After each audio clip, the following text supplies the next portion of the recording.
আমি প্রথমে আমার ঠাকুরকে জানাই আমার প্রণাম এবং আপনাদের সকলকে জানাই বৈদিক অভিনন্দন রামনারায়ণ রাম। এই বলে আমি আজকের তত্ত্ব রচনা শুরু করছি।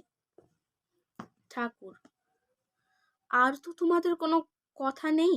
এই যে কেমন আছো তোমরা এখন হঠাৎ কোথা থেকে? নবাগত ভক্ত, আগে কদিন যাবৎ একটু ঘোরাঘুরিতে আছি, ঘুরে এলাম। আপনি এখন উঠে যাবেন? ঠাকুর, কথা থাকলে উঠব না, কথা না থাকলে উঠে যাব। ভক্ত, আমাদের কিছু কথা আছে। ঠাকুর, কি কথা বলো?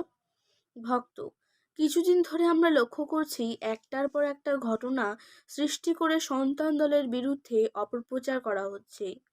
কিছু সংখ্যক ব্যক্তি নানাভাবে সন্তান দলের প্রতি দোষারোপ করে চারিদিকে সবাইকে বলে বেড়াচ্ছে এদের মধ্যে অনেকে পার্টিতে আছে, পার্টির কাজ করছে, অথচ তারা পার্টির আদর্শ অনুসরণ করছে না। এদের মধ্যে পাড়ারও কিছু ব্যক্তি আছে বিভিন্ন সাপ্তাহিক, মাসিক ও পাক্ষিক পত্রিকার অফিসে অফিসে গিয়ে আপনার বিরুদ্ধে বদনাম রটনা করছে এবং সেগুলি পত্রিকায় তুলে দিচ্ছে। এমনকি কিছু সংখ্যক এমএল এর কাছে গিয়ে আমাদের বিরুদ্ধে নানা রকম কথা বলে এমনভাবে তাদের কান ভারী করে রেখেছে যে তারা আবার সেগুলো উপর মহলে জানাচ্ছে। এক কথায় আমাদের নিন্দা অপবাদ কুৎসায় চারিদিক বেশ মুখর হয়ে উঠেছে। সবাই যে এসব কথা বিশ্বাস করেছে তা নয়, তবে কোনো কোনো এমএল এর মুখ থেকে বেরিয়েছে বালক ব্রহ্মচারী এবং সন্তান দলকে সুকচরের বাড়ি থেকে উচ্ছেদ অথবা বহিষ্কৃত করা হবে এবং ওই আশ্রমটি আক্রমণ করা হবে। এসব কথা পুলিশ মহল থেকে শুরু করে উপর মহল পর্যন্ত ছড়িয়ে গেছে।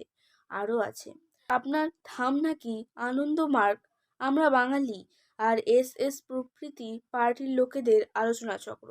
এখানে সাম্প্রদায়িকতার দিক থেকেও নানা উস্কানি দেওয়া হয়। এখানে নানা বিষয়ে ষড়যন্ত্র করা হয় এবং তদানুযায়ী বিভিন্ন স্থানে কাজকর্ম নির্ধারিত হয়। প্রতি ক্রিয়াশীল পার্টির বহু লোক এখানে আসা যাওয়া করছে। আপনি তাদের আশ্রয় দিচ্ছেন, প্রশ্রয় দিচ্ছেন।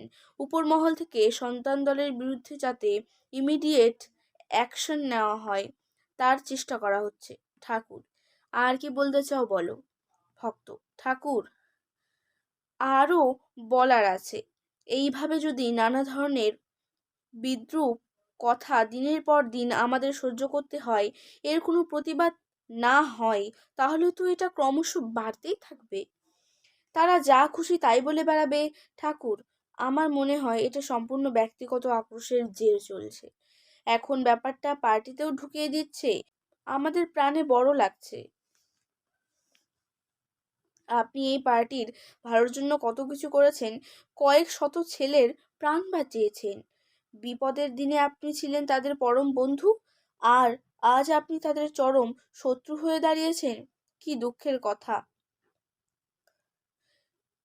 লিডিং পার্টির কিছু কিছু কর্মীর বন্ধু বান্ধব আমাদের বন্ধুদের সাথে যুক্ত।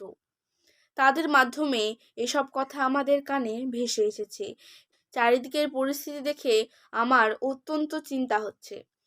ঠাকুর, তোমার কথা শেষ হয়েছে? ভক্ত, আজ আপনার 2 কোটি 2.5 কোটি সন্তান, তা সত্ত্বেও এইসব এমএলএ থেকে শুরু করে নানা বিরোধী পক্ষ একত্রিত হয়ে সন্তান দলও আপনাকে জনসমক্ষে হেয় প্রতিপন্ন করার জন্য দিবারাত্র আক্লান্ত চেষ্টা করে চলেছে। এখন এই তাদের ধ্যান জ্ঞান? অনেক দিন থেকেই এসব কথা কানে আসছিল, আজ কিছুটা আভাস দিয়ে গেলাম। ঠাকুর, তোমার আর কিছু বলার আছে? ভক্ত, আছে, তবে যা বলেছি দয়া করে সেগুলোর উত্তর দিন। এখন বলুন এই অবস্থায় আমাদের করণীয় কি? ঠাকুর, তুমি যা বললে সব শুনলাম। এইবার তোমার কথাগুলো মনের ভেতরে নেব। তোমার কথাগুলো আমি মেনে নিলাম না, কিন্তু ধরে নিয়ে কথা বলছি। যারা কান কথায় বিশ্বাস করে আমি তাদের সহজে মূল্য দেই না। আমার কাছে এটাই আশ্চর্য, আজ 2 কোটি 2.5 কোটি লোক আমাকে মান্য করে, শ্রদ্ধা করে, আমাকে তাদের নেতা পরমপিতা বলে মনে করে। এটা সব মূর্খ আর মুষ্টিমেয় যে কয়েকজন আমার সমালোচনা করছে, আমার বিরুদ্ধে অপপ্রচার করছে, তারাই পরম পণ্ডিত, পরম বিচক্ষণ ভক্ত। আজ্ঞে না, আমি তা বলিনি। ঠাকুর, তুমি নিশ্চিত মনে রেখো, কয়েকজন MLA হন আর যাই হন, তাদের কথায় ওপর মহল যদি বিশ্বাস করতো, তাহলে এতদিনে তুমি যা বলছো একটা অ্যাকশন নিশ্চয়ই নিত। আগেই বলেছি, কোনো দায়িত্বশীল ব্যক্তি শোনা কথার ওপর নির্ভর করে, অগ্রপশ্চাৎ বিবেচনা না করে হঠকারিতার মাধ্যমে কোনো কাজ করেন না। শ্রী জ্যোতি বসু এবং শ্রী প্রমোদ দাশগুপ্ত মহাশয়ের কাছে নিশ্চয়ই এসব কথা পৌঁছেছে, কিন্তু তারা সন্তান দলকে কোনো রাজনৈতিক সংগঠনের সাথে যুক্ত করে কথা বলেননি। এতেই বোঝা যায় সন্তান দল যে প্রতিক্রিয়াশীল নয় এবং মার্ক্সবাদের বিপক্ষে নয়, সেটা তারা বুঝেছেন। কিন্তু আরেক পার্টির একজন বিশিষ্ট নেতা অন্যান্য সংগঠনের সাথে সন্তান দলকে যুক্ত করে নানা কটু কাটব্য করেছেন। মনে হয় তিনি কান কথায় আগেই কান ভারী করে রেখেছিলেন। এই নেতার সাথে আমার একবার কিছুক্ষণের জন্য আলাপ আলোচনাও হয়েছিল। সন্তান দল সম্পর্কে মন্তব্য করার প্রয়োজন অনুভব করেননি। তখনও আর কিছু বলার নেই। একখানি চিঠি দিয়ে অথবা টেলিফোন করে তিনি আমার সাথে এই ব্যাপারে আলাপ করতে পারতেন, অথবা জিজ্ঞাসা করতে পারতেন, সন্তান দলকে যে প্রতিক্রিয়াশীল বলা হচ্ছে এটা কি সত্যি। আমাকে জিজ্ঞাসা করলে যা সত্যি আমি তাই বলতাম। সত্যি কথা বলার সৎসাহস আমার আছে। আমি যা বলি তাই করি। তা না হলে শিশু বয়স থেকে আজ পর্যন্ত এত লোকের সাথে চলতে পারতাম না। আশ্চর্য লাগে, যারা আমাদের সম্বন্ধে নানা কথা বলে বেড়াচ্ছে, ইচ্ছে মতো কাদা ছিটিয়ে যাচ্ছে, তাদের মধ্যে একজনেরও ইচ্ছে হলো না আমাদের ডেকে জিজ্ঞাসা করে নেয় যা বলছে তার মধ্যে কতখানি সত্য আছে তা যাচাই করে নেই। অথচ এদের মধ্যে অনেকেই আমার কাছে এসেছে, আমিও তাদের অপরিচিত নই। যে কোনো লোকের আপদে বিপদে আমি পরম বন্ধুভাবে তাদের পাশে দাঁড়িয়েছি, এটাই আমার ধর্ম। আজকের তত্ত্ব রচনা আমি এখানে শেষ করছি। দেখা হচ্ছে পরের ভিডিওতে। ভালো থাকবেন, সুস্থ থাকবেন। রামনারায়ণ রাম।